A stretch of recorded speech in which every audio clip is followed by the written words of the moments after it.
In not much time, the ocean around us will have more plastic than fishes because whatever garbage enters the water will never break down or dissolve in the water and will stay as a permanent part at the bottom of the oceans. The ocean is a vast, magical, and beautiful place, but our generation has been ruining this beauty. And when you disturb nature, nature also finds a way to make the human race realize what harm it has been causing. And then we come across the story of a kind gentleman, Nick Crooks, who decided upon doing his part for saving Mother Nature, and one day went to clean a beach near his house with his two little kids, Noah and Josh. But what the 8-year-old Noah found in the garbage astonished him and his family. He had found a treasure in the garbage. Noah is an 8-year-old boy who is an old school, even when he doesn't know the definition of the term yet.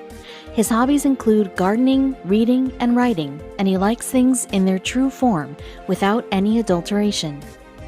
Noah lives in Cornwall with his parents and an elder brother. The 8-year-old has been a lover of nature since his childhood. The water, mountains, and greenery have been the kind of presence that Noah likes to be around if asked to choose a holiday destination. The month of January brought in a lot of holidays for the school-going children, and Noah was one of those children. With so many extended holidays, Noah could not understand what to do at home, and to make things even worse, a storm hit the UK on 2nd and 3rd January 2018. An extratropical cyclone hit major parts of Europe, and the UK was affected too. The storm came with winds as heavy as 100 miles per hour and destroyed everything that came in its way. From electricity to homes to roads, all had been damaged and caused widespread damage. Noah, who has been a nature lover, was deeply moved by the destruction that had been made around him. He loved the beaches of Cornwall and was really upset when he saw the ravaged condition of the beaches because of the storm that moved everything and everybody. The tumult caused by the storm brought in pin-drop silence after it. People were scared and traumatized by the anger of Mother Nature. It was very difficult for people who had witnessed the storm to go back to their normal lives with all the destruction around them. Noah was alone all through his holidays because there were no friends who would come out to play with him. All the parents were scared after the storm and did not want to risk the safety of their children, so almost all children were on house arrest, and that left Noah without any friends to enjoy the holidays with. But his life was going to change real soon. The little kid loved and adored nature because of his father, Nick Crooks. Nick had been a fairly aware person and knew about the deteriorating conditions of Mother Nature, and that built an interest in Noah as well. He wanted to do something to improve the suffocating condition of nature. Noah is unlike other children his age. He rarely sees any cartoon shows or channels. Instead, his interest has developed in awareness and educational channels like Nat Geo, Discovery, Animal Planet, etc. He liked watching documentaries on nature and the things related to it. The twist in Noah's ordinary holidays came when one day he was sitting with his father and was watching Blue Planet Documentary 2 on BBC, and suddenly got inspired and an idea struck his mind. Little did he know that his idea would make him world famous. After watching the documentary and the aftermath of the storm, Noah decided to contribute to the welfare of nature. Noah was way smarter and understanding when compared to other kids his age. His mind was made, and the next step that he discussed with his dad is something we should all learn from. Noah was determined that he would contribute in improving the conditions of the aftermath of the storm, and therefore decided that he would go to Stanbury Mouth Beach with his father and brother and clear the garbage that was collected on the shore due to the waves of the storm. But he was unaware of the changes his life would face after going to the beach the next morning. The Crooks went to the beach on a January morning and started cleaning the beach. Noah's initiative was impressive and inspirational for everyone who saw him. The majority of all that the boys found on the beach was plastic garbage. Plastic has been a major reason for the death of sea animals after they choke on it. Suddenly, while cleaning the beach, Noah found something extraordinary. He was just a little child and couldn't believe his eyes. The first thought that struck his mind was that finding such things only happens in movies and not in real life. He was excited as well as astonished. Noah felt like his whole life had suddenly turned into a movie, and he was the hero of this movie. His newfound treasure was the reason for such a feeling, and to his surprise, he and his story were indeed going to get famous very soon because of the event that had just taken place in his life. Noah had started to feel lonely during his holidays when silence and emptiness prevailed after the Eleanor storm.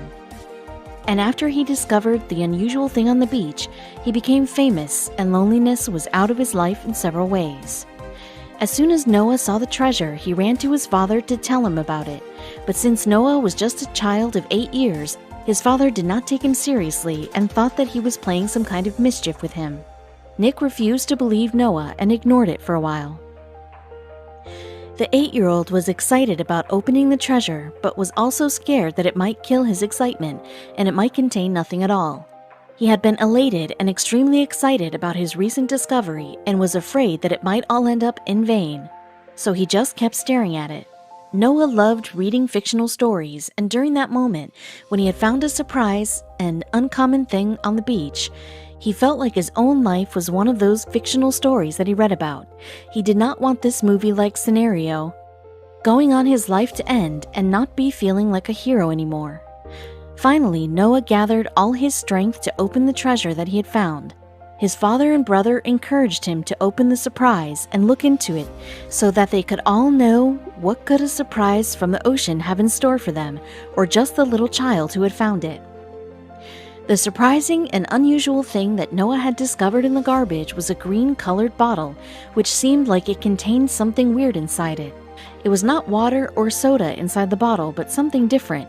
The odds of finding a bottle in the ocean are as vast as the ocean itself, but Noah had suddenly gotten lucky. As soon as Noah opened the bottle in full excitement, he found a handwritten letter inside. The letter was from a 10-year-old girl. When Noah showed the bottle to Nick, he had to believe him. He said, "We were just picking stuff up from the waste that had been collating there," and Noah suddenly said that he had found a message in a bottle. We didn't think much of it at first. It was just an old Sprite bottle, which I had to cut open on a rock. The letter was just wedged in there. The letter from the 10-year-old read, "Hi, my name is yUyJfq. I am 10 years old, and I live in Fort McMurray, AB. I'm visiting my grandparents who live in Musgrave Harbor, NFLD. If found, call or email, please." Jackie lives in Fort McMurray, Alberta, but that was not from where she had tossed this letter and the bottle in the ocean. Jackie is the youngest of her siblings and has 2 elder brothers and loving parents as her family. Jackie has always been a water lover. She loved the vastness of the ocean and the never-ending seas. Being around oceans has been her favorite thing because the water seems to be as magical as nature can ever be, with the glitters and sparkles of the rays of the sun upon it. So Jackie had always expected magic from the water. Jackie had been on a visit to her grandparents' house in Newfoundland, Canada, during her vacations. It was only then that she wanted to do something exciting and went to her grandfather, whom she adored dearly. She was unaware what level of popularity she was going to gain very soon.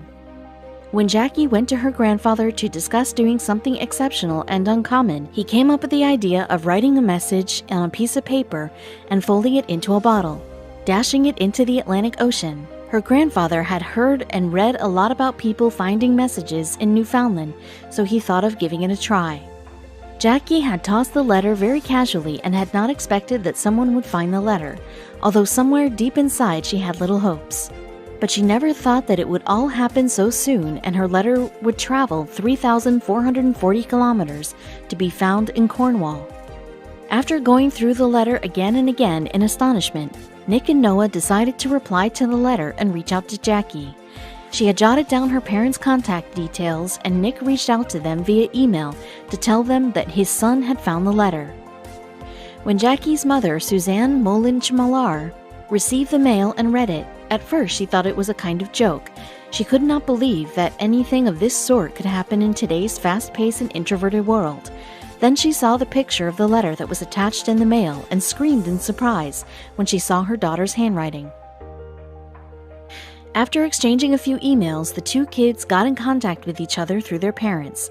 They were happy to have found a friend in each other from such far-off distances. but with the same kind of thoughts and liking. None of them had imagined such a thing to happen at such a small age. Noah and Jackie started as friends and credit the letter for their friendship. It was the letter that made them both acquainted with each other, and after that, they both decided to continue writing letters back and forth to each other and never break the flow. As soon as this magical news reached the media, various people came in to interview both Noah and Jackie, and they became famous overnight. Though they both are connected as two characters of their story, they haven't met each other in person. Both the kids hope to meet in person someday.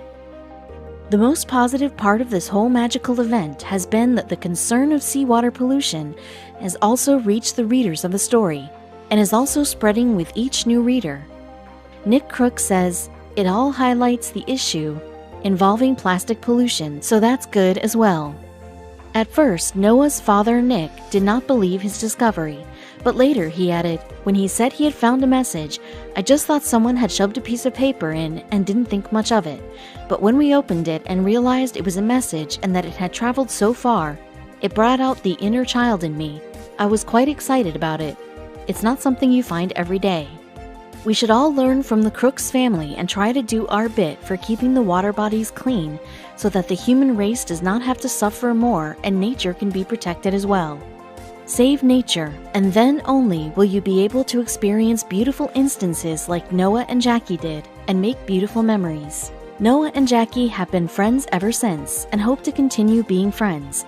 Jackie's mother tells she's so excited to find new friends. She was also hoping someone would find it. I'm pretty sure they're going to be pen pals for life.